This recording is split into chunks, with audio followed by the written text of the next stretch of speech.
Today we're comparing the ZHIYUN WEEBIL S to the DJI RSC2, and at the end of the video I'll decide to keep one gimbal and sell the other one.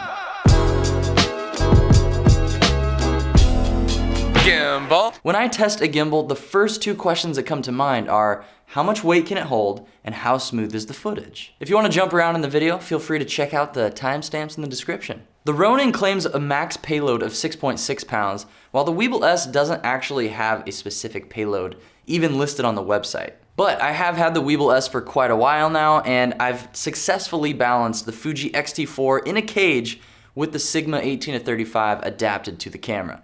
Pretty hefty. The WEEBIL S handled it just fine, so I wanted to make sure the DJI could also handle that setup. And boy oh boy it did. It reminded me a lot of Tobey Maguire at the end of Spider-Man 2 when he saves Mary Jane by lifting the wall and balancing it perfectly and steadily. Hi. The Ronin felt a lot like that. Here are some popular camera combos that work on these two gimbals. WEEBIL S, Sony A7 III with the Sony 24-70 lens. Whoa! Ronin RSC2, Panasonic S1H with the Sigma L-mount 24-70mm lens. For the sake of today's comparison, we're gonna have the exact same camera setup on each gimbal. We have the Sony a7S III, this glorious camera that we're using right now, with the 20mm G lens, an 8th Pro Mist, and a variable ND on the front, also a little deity microphone on top. And for the first set of tests, I shot everything in 24 frames per second with the camera's IBIS turned completely off. And the reason we're doing that is so we can see exactly how smooth each of these gimbals is without the help of IBIS. For the camera movement, I decided to shoot this in a way that I would typically shoot a simple client project. It's not parkour by any means, but it focuses on the subject, adds a little bit of life to the frame. I think it's good. It's basic, but it's good.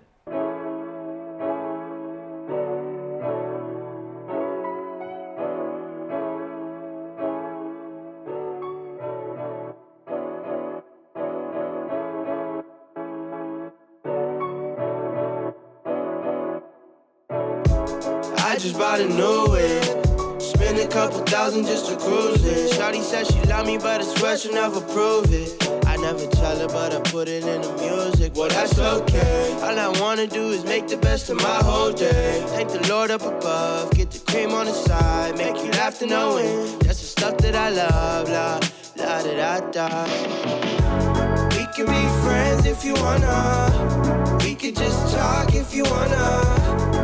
Get on hands if you wanna. Hey, tell me what you wanna do. We could just laugh if you wanna. Late nights on the stars if you wanna. We could just kiss if you wanna. Hey, tell me what you wanna do. I'm curious to know what you guys think of these tests, so comment below. Be friendly, please. Let me know which gimbal you think is the smoothest, which one you prefer. I read all the comments, so I would love to see what you think. So now we're gonna get some more shots of my beautiful brother-in-law, but this time, the active stabilization in the Sony a7S III, it's turned on. If you know anything about the a7S III, you know that the stabilization is unbelievable, especially in active mode. So let's see how the IBIS affected this next set of shots. It's like the story of my life. Best friend, but we rocking all the same things. Say you need me, but you really trying to change lanes. Well, I don't even care. Live my life, I don't battle with no fear. New friend request. Delete. Fighting dragons, always been a real one. Hate you saying showing love, you a real chameleon. Get the facts freaking straight, always on repeat. Like, we could be friends if you wanna. We could just talk if you wanna. We could hold hands if you wanna. Hey, tell me what you wanna do. We could just laugh if you wanna.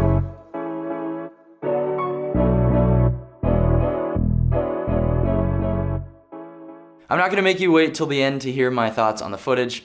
Straight up, I just think the Ronin looks significantly smoother than the ZHIYUN WEEBIL S. When you turn on the IBIS in the camera, it starts to make both of the gimbals look pretty similar in my opinion. The problem with that is I don't want to rely on IBIS to get smooth gimbal footage. That kind of defeats the purpose of having a gimbal in the first place. In my opinion, I would want to have the smoothest gimbal footage possible and then use IBIS as a stabilization boost. The Ronin, clear winner. when it comes to just straight up smoothness of footage. But there are other factors to consider about gimbals that can improve your overall shooting experience, like the design. When I first unboxed the RSC2 and grabbed onto it, I could just tell the build quality was very high. And don't get me wrong, I've used the WEEBIL S on professional shoots, client gigs, music videos, and it held up. It did a great job. It just has more plastic parts built into the gimbal that feel a little more rickety than the Ronin. Rickety Ronin. The button placement is also an interesting thing that I didn't consider until I compared these two gimbals. But what I found out is that the button placement on the WEEBIL S is just not as well designed as the Ronin.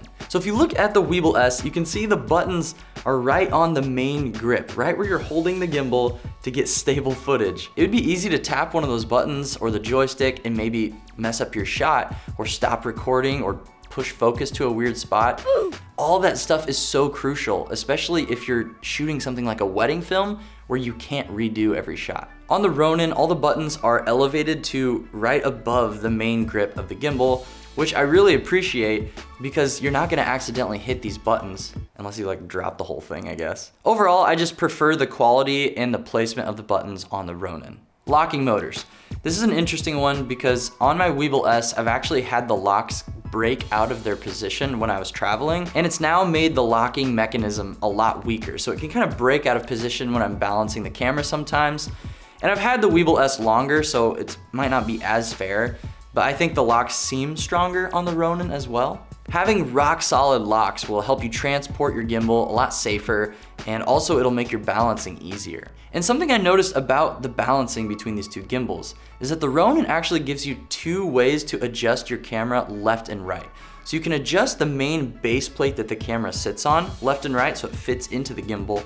And then you can also adjust that left and right axis motor on the gimbal itself. The WEEBIL S only offers the sliding position on the camera plate, which is nice, it gets the job done. I've never had an issue balancing with it, but it was just kind of cool that the Ronin gives you even one extra layer of balance. Now we have to address underslung mode or low mode. The WEEBIL S is designed to go into underslung mode super quickly, and it's one of my favorite things about that gimbal. And you can get some really cool underslung footage that really low to the ground, looks nice, but a problem shows up when you start going left and right while filming. You have no control over that horizon axis, so inevitably it's just gonna start tipping one direction. And there's really no way to control that axis in the underslung mode other than using the joystick.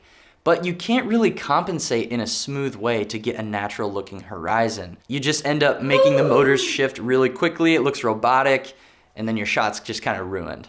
And I've tried testing the other shooting modes in underslung, but even going into POV mode, the camera just tips all the way down. Now with the Ronin, I gotta admit it took me a second to figure out the underslung mode, but it's pretty dang awesome. So all you do is you unlock the handle on the gimbal itself, and then you can rotate it up. That's how you travel with it. You can make it more compact, but it also is for low mode. Once you have that handle rotated up, you get a few different options. You can either leave it sticking up, and it kind of looks like the classic ZHIYUN crane too. Do you remember when you had to like flip it over really fast and kind of like trick the gimbal into going into low mode? Or you can just leave the handle up and it's nice and long and it's sitting over the camera so you can do those low shots. Or you can take the handle from there and whip it around towards your body and you get a really nice feeling center of gravity on the camera where you can do really smooth low shots. And you have no problems with the horizon drifting because you can shoot in POV mode on the gimbal in low mode.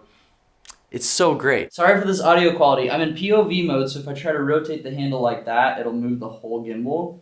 So what you can do if you want to rotate just the handle is pull the trigger down, then rotate the handle, and now you're still in POV mode, baby. So it's nice, you can switch it really fast with using the trigger. One more thing I forgot to mention about the WEEBIL is it only comes with this set of tripod legs down here. So if you want to go into low mode, you have to unscrew it and put it on this handle.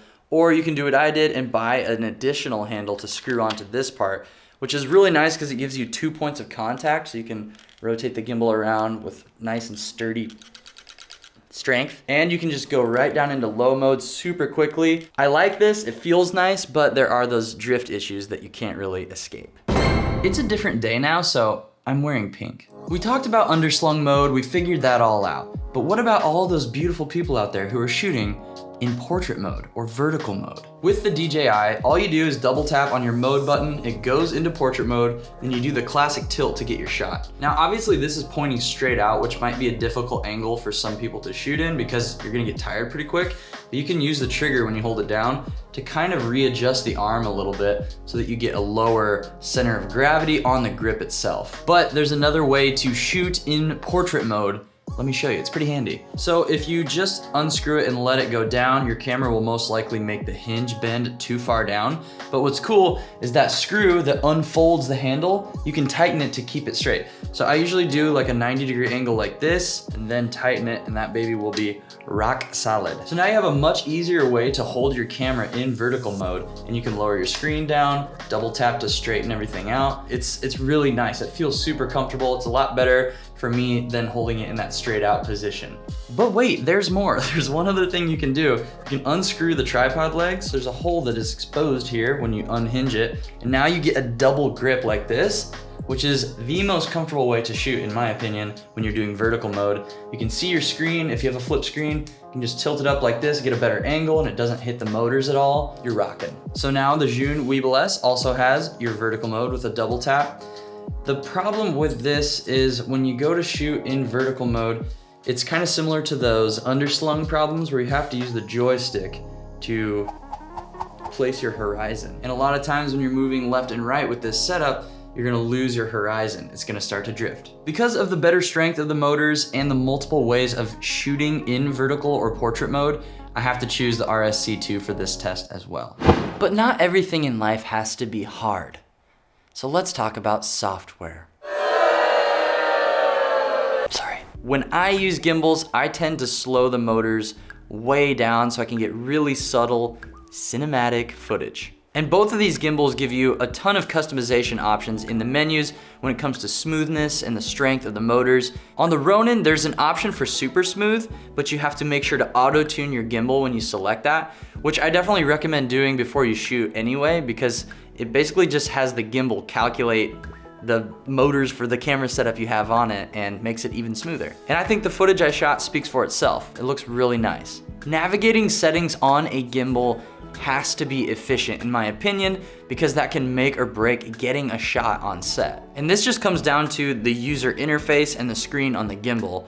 And I have to give it to the Ronin for this too, because the screen is a lot bigger and the menus are designed in a way where they're more simplified. I'm a basic boy. It's kind of like using an iPhone versus an Android. Please don't rage in the comments. Okay, so let's talk about one big problem I ran into with this whole Ronin stuff. We've said a lot of good things. Let's talk about something that I struggled with. The Raven Eye. And I'm not talking about That's So Raven. I'm the new Raven, and the new Raven doesn't mess up. I'm not talking about Raven from Teen Titans, who is absolutely the superior Raven. Azarath Metrion Xantha! I'm talking about Raven Eye from DJI, guys. Don't be silly. So I got my Raven Eye set up on the gimbal. Everything was plugged in. I had all my cables plugged into the correct ports, but for the life of me, I could not get the image transmission on my phone screen. What I realized is I had to go into my Sony a7S III menu and change my HDMI output settings from 2160p to either 1080p or auto. Hey guys, just wanted to point out that it's actually the exact same thing with the Raven Eye and the X-T4. Right now, it's outputting 4K over HDMI. When I change that to 1080, boom, we get signal. So my overlying issue in my brain was the Raven Eye is too difficult, takes too much setup, it's not gonna benefit me at all.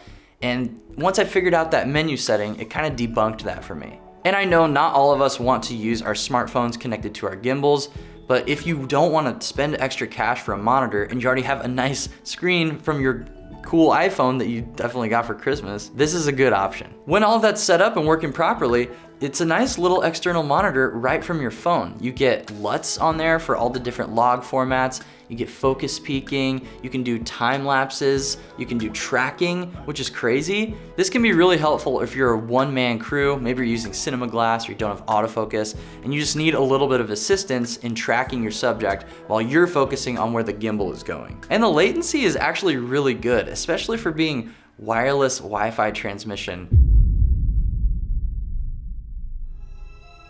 So this is the gimbal that I will be keeping.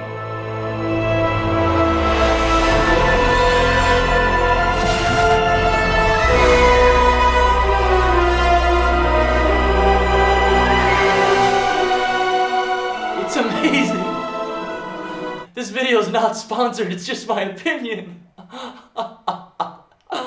I'm keeping the Ronin RSC2. I love it because it can hold a good amount of weight for the kind of stuff that I like to shoot, but it's easy to travel with. The build quality is amazing, and straight up, the footage is just smooth. It's just smoother than the WEEBIL S. If you have the WEEBIL S, it is a fine gimbal. Especially if you have a camera with decent IBIS, I recommend turning that on. You can get some smooth footage, slow the motors down, keep the smoothness up. You'll be off to the races, kid. Don't think that you have to buy all the latest and greatest stuff.